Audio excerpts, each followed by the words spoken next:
قرآن میں سماوات کیا ہے، یعنی جمع کا لفظ، جبکہ ارض واحد کیوں؟ بڑا باریک سوال آپ کا ہے۔ بہرحال یہ تو علمی ایک سوال ہے، اچھا ہے۔ بہرحال یہ ہمیں چاہیے کہ ہم سب یہ تراجم قرآن پاک اور جو اس کے حاشیے صحیح انداز سے لکھے ہیں ان کو پڑھ کر کے یہ سب تدبر کرتے رہیں۔ اللہ تعالیٰ نے سماوات کو جہاں بھی ذکر کیا ہے وہ سماوات کے لفظ سے اور سما کے لفظ سے الگ کیا ہے، لیکن زمین کا جہاں ذکر کیا ہے تو ارض واحد کا لفظ ہے۔ ارضین اس کی جمع یا ارضون ہوتی ہے نہیں ہے، لیکن اللہ الذی خلق السماوات والارض، اللہ الذی خلق السبع سماوات، وہی صبح ہو رہا تھا مجھے، اللہ الذی خلق السبع سماوات، اللہ ہی کی ذات ہے جس نے 7 آسمانوں کو پیدا کیا، وَمِنَ الْأَرْضِ مِثْلَهُنَّ، اور زمینوں کو یا زمین کو اسی کی طرح، یعنی انہی کی طرح آسمانوں کی طرح پیدا کیا، آسمانوں کی مثل پیدا کیا۔ يَتَنَزَّلُ الْأَمْرُ بَيْنَهُنَّ، زمینوں اور آسمانوں کے درمیان اللہ کا حکم نازل ہوتا ہے۔ لِتَعْلَمُوا أَنَّ اللَّهَ عَلَى كُلِّ شَيْءٍ قَدِيرٌ، جان لو، یقین کر لو کہ اللہ تعالیٰ ہر چیز پر قادر ہیں۔ وَأَنَّ اللَّهَ قَدْ أَحَاطَ بِكُلِّ شَيْءٍ عِلْمًا، اللہ تعالیٰ نے ہر چیز کو اپنے علم سے گھیر رکھا ہے۔ اسی طرح اور دوسری جگہوں پر بھی اللہ تعالیٰ نے اسی طرح ذکر کیا ہے۔ اللہ خلق السماوات اور ارض کو ایک افراد کے ساتھ، تو ابن جریر طبری وغیرہ کہتے ہیں وَمِنَ الْأَرْضِ مِثْلَهُنَّ، کی زمینوں کو بھی زمین کو بھی انہی کی طرح انہی کے مثل پیدا کیا ہے۔ خلق الارض مثلهن اے 7 سماوات، اے مثل السماوات، اے 7 اراضین، لما فی کل واحد، کہتے ہیں کہ 7 زمینوں کو 7 زمین بھی پیدا کی اللہ تعالیٰ نے، اور ہر زمین میں انہی کی طرح آسمانوں کی طرح مخلوقات بھی ہیں۔ امام قرطبی کہتے ہیں احکام القرآن میں کہ وَمِنَ الْأَرْضِ مِثْلَهُنَّ، یعنی 7 آسمانوں کی طرح زمین بھی اللہ نے پیدا کیے، یعنی 7 زمین۔ وَهِيَ 7 أَرَاضِينَ طِبَاقًا بَعْضُهَا فَوْقَ بَعْضٍ، بلکہ انہوں نے ایک عجیب بات کہی ہے کہ یہ 7 زمینیں ایسی ہیں کہ آسمان کی طرح دونوں کے ایک سے دوسری زمین کے درمیان فاصلہ ہے۔ طِبَاقًا بَيْنَهُنَّ بَعْضُهُنَّ فَوْقَ بَعْضٍ وَبَيْنَ كُلِّ أَرْضٍ وَأَرْضٍ مَسَافَةٌ كَمَا بَيْنَ السَّمَاءِ وَالْأَرْضِ، آسمان اور زمین اور آسمانوں کے درمیان کا فیصلہ جو فاصلہ احادیث صحیحہ میں آیا ہے 500 میل، 500 سال چلنے کی مسافت۔ تو اسی طرح انہوں نے کہا ہے کہ مثل کا معنی یہ ہے کہ جس طرح زمین اور آسمان، جس طرح آسمانوں اور آسمانوں کے درمیان کا فاصلہ ہے اور آسمانوں اور زمین کا فاصلہ ہے، اسی طرح ایک زمین سے دوسری زمین کا فاصلہ ہے۔ وفی کل ارض سکان من خلق اللہ، یہ بھی کہتے ہیں کہ ہر زمین میں اللہ تعالیٰ کی مخلوق رہنے والی وہاں ہے۔ اور ضحاک کہتے ہیں کہ اسی طرح 7 زمین پیدا کیا، انہوں نے بھی کہا لیکن مطبقۃ بعضها علی بعض، ضحاک کا کہنا ایک مفسر ہیں، یہ یہاں چونکہ مثلہن کی تفسیر واضح طور پر نہیں آئی ہے کلام پاک میں، اس وجہ سے یہ اختلاف آیا۔ رہ گئی عدد کی بات، تو آپ نے وہ حدیث سنی ہوگی کہ عدد 7 زمین تو ہے، قطعاً ہمیں اس پر یقین رکھنا ہے، جس طرح 7 آسمان کے بارے میں اللہ نے حکم دیا ہے، اللہ نے وحی کے ذریعے سے پیارے رسول کو حکم دیا ہے۔ صحیح حدیث ہے، سعید بن زید بن عمرو بن نفیل رضی اللہ تعالیٰ عنہ کہتے ہیں کہ پیارے رسول نے فرمایا، آپ نے وہ حدیث سنی ہوگی، من اخذ شبرا من الارض ظلما، اگر کسی نے کسی کی ایک بالشت زمین ظلمن لے لیا بغیر حق کے، فإنه يطوقه يوم القیامت من 7 أرضین، قیامت کے دن 7 زمین کا طوق اس کے گردن میں ڈالا جائے گا۔ اس کی تفسیر میں شرح میں کہتے ہیں کہ وہ دھنسایا جائے گا، گویا 7 زمین کا طوق اس کے گردن میں آ جائے گا۔ اللہ المستعان۔ حضرت عائشہ بھی صحیح روایت ہے، اس بخاری وغیرہ کی روایت ہے، حضرت عائشہ کہتے ہیں کہ پیارے رسول نے فرمایا من ظلم قید، قید معنی قدر، یعنی ایک بالش کے برابر اگر کسی نے ظلم کیا، زمین لی کسی کی، تو 7 زمین کا طوق اس کو پہنایا جائے گا۔ اور پھر اس کے بعد پھر اور کچھ لوگ کہتے ہیں کہ نہیں، اس میں ابن کثیر کہتے ہیں یہ حدیثیں متواتر ہیں 7 آسمان کے ثابت کرنے میں۔ بعض لوگوں نے کہا یہ 7 اقالیم مراد ہے، یعنی 7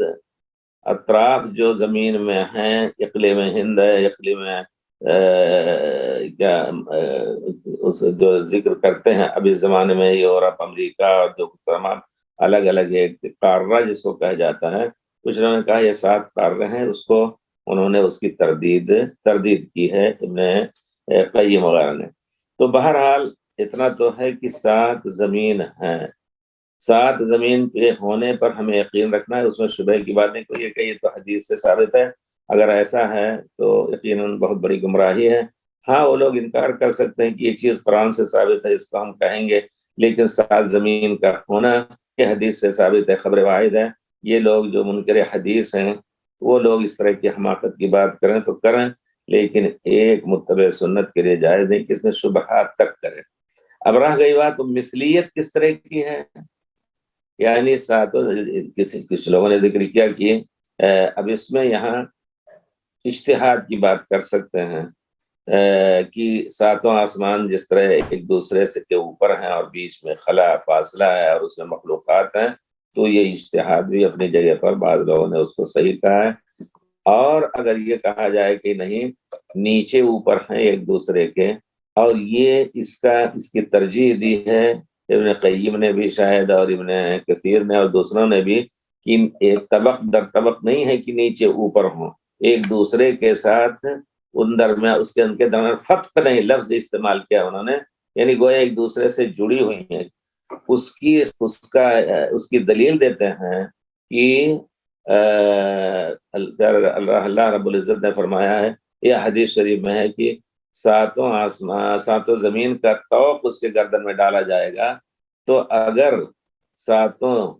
بیچ میں فاصلہ ہے تو طوق ممکن نہیں۔ اس طرح ایک اجتہاد کیا ہے، یا یہ کہ 7 اقالیم مراد ہیں، الگ الگ قارات جس کو کہتے ہیں، یا اس کو جو کچھ بھی آپ کہیں، بہرحال اللہ مسعودی کی چیزیں جو ہے ڈھونڈنی پڑتی ہیں، تو اس کو جو ہے ہندوستان کو کیا کہتے ہیں، ایک قارہ کی جگہ پہ کیا کہتے ہیں، آبنا ہے یا جزیرہ، جو کو کچھ بھی ہو، بر اعظم بولتے جی بر اعظم بولتے نا کانٹیننٹ بولتے بر اعظم، تو اسی طرح گویا بر اعظم 7 ہیں، یہ بھی غلط ہے، کیونکہ اگر کسی نے ظلم کیا ہے تو ایک بر اعظم میں یا ایک جگہ پر دلی میں یا بمبئی میں ظلم کیا تو وہ جا کر کے امریکہ کی زمین اس کے سر پہ نہیں اٹھائی جائے گی، کیونکہ وہ تو دور ہے اس سے، اس کو نہیں اسے ہڑپ کیا ہے۔ نیچے اوپر جو ہے وہ اس کا حکم ہوگا۔ اسی وجہ سے علماء نے فیصلہ کیا ہے کہ اگر کوئی شخص زمین خرید رہا ہے، جتنی زمین خریدی ہے اس کے اوپر کی آسمان کی ملکیت، آسمان میں جتنا اوپر لے جائے وہ اس کی ملکیت ہے۔ اس وجہ سے آپ جانتے ہیں اس کا ایک خاکہ کہ ہر ملک اپنی فضا کا مالک ہوتا ہے۔ جہاز ایک ملک کا دوسرے ملک سے اگر اختلاف ہے تو ان کے فضا سے بغیر اجازت کے گزر نہیں سکتا۔ تو یہ چیزیں ہیں، اور گزرتے ہوئے شکریہ ادا کرتے ہیں اگر دونوں میں اتفاق ہے اور کچھ کہ ہم آپ کے فضا سے گزر رہے ہیں۔ تو اسی طرح یہ جو نیچے بھی اگر کوئی چیز ملی، کھود رہا ہے اور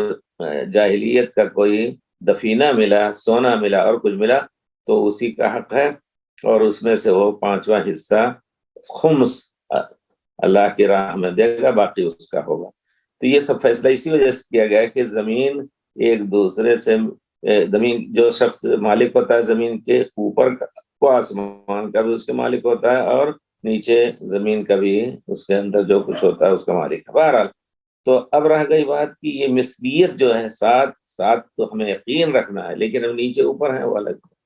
اب مثلہن کا معنی انہی جیسا، آسمان کی طرح۔ یہاں فقہی طور پر اصول فقہ میں کہتے ہیں تنقیح المناط، یعنی اس زمانے میں اگر شراب کا رسول کے زمانے میں جو پی جاتی تھی وہ حرام ہے، تو اس زمانے میں اگر کوئی انجیکشن ایسا ایجاد ہے، جیسے کر لیتے ہیں لوگ، اس سے مستی لیتے ہیں یا اس سے بے ہوش ہوتے ہیں، تو اگر انجیکشن لگا کر کے کسی کو یہ کیا نام ہے سکر آتا ہے، مستی آتی ہے، تو پھر وہ بھی اسی کا حکم ہے. تو کہتے ہیں تنقیح البنات، علت کیا ہے، وجہ کیا ہے کہ ایک دوسرے کے ساتھ اس کو ملا کر کے وہی حکم دیا جائے. تو تنقیح البنات کریں گے آپ تو زمین آسمان کی طرح ہے، نیلی ہے نہیں ہے. زمین آسمان کی طرح، اس میں تارے بھی ہیں نہیں ہے. زمین آسمان کی طرح ہے، جس طرح آسمان میں مخلوقات خدا، ہاں ٹھیک، مخلوقات اللہ کے، خدا کہنا غلط ہے، مخلوقات ہیں اللہ کے، تو پھر یہ چیز قبول کی جا سکتی ہے. زمین ساتوں آسمان کی طرح ایک دوسرے سے الگ ہے، یہ بھی کہنے کا حق ہے لوگوں کو. تو یہ اسی طرح بہرحال کہی جاتی ہے یہ بات، لیکن کسی چیز کا یقین کرنا کہ نہیں اسی طرح ہے، جب تک صحیح حدیث میں یہ نہ آ جائے کہ اسی طرح ان کا فاصلہ ہے، تو اس کا عقیدہ رکھنا ہمارے اوپر واجب نہیں ہے.